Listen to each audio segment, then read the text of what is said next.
January 20th, 2019. It's 2 years before Inauguration Day. Maggie Gyllenhaal, or Kirsten Gillibrand, announced her own 2020 Presidential Exploratory Committee. There are currently 7 official candidates on the Democratic side, with another 23 rumored or speculated to jump in, including the mayor of South Bend, Indiana. Yeah, really. I guess the water must be fine. Most of these people don't stand a chance, of course. Some are household names. A few have a strong resume that include positions of principal and leadership. And then there's Senator Gillibrand.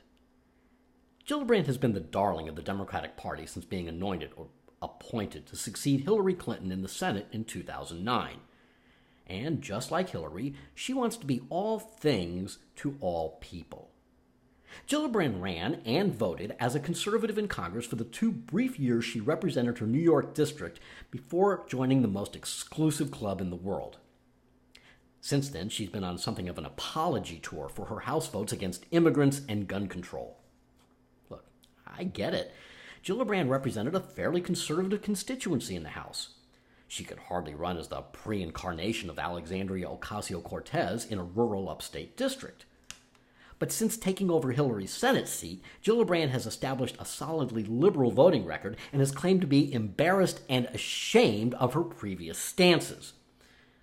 As a member of Congress, she voted to increase funding for Immigration and Customs Enforcement by $9 million. Now she wants to abolish the agency altogether. So I guess she was for ICE before she was against it. How convenient. Remind you of anyone?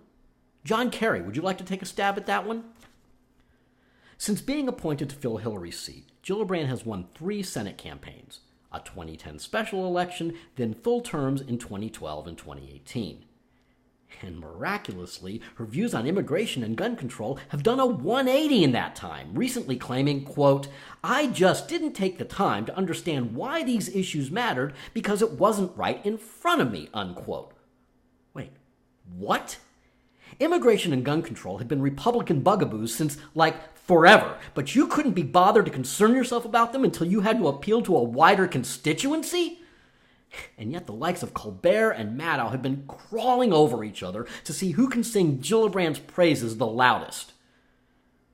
In some ways, Gillibrand's lava lamp-like positions on hot-button issues is right in keeping with her predecessor's say anything to win the room approach, or as I call it, when opportunism knocks.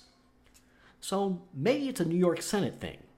Except Bobby Kennedy, whose red-baiting position switched before he ran for office. Oh, and Daniel Patrick Moynihan. And I suppose Chuck Schumer. But one reason, perhaps the main reason, I and millions of others didn't vote for Hillary was that we found her to be disingenuous and entirely untrustworthy.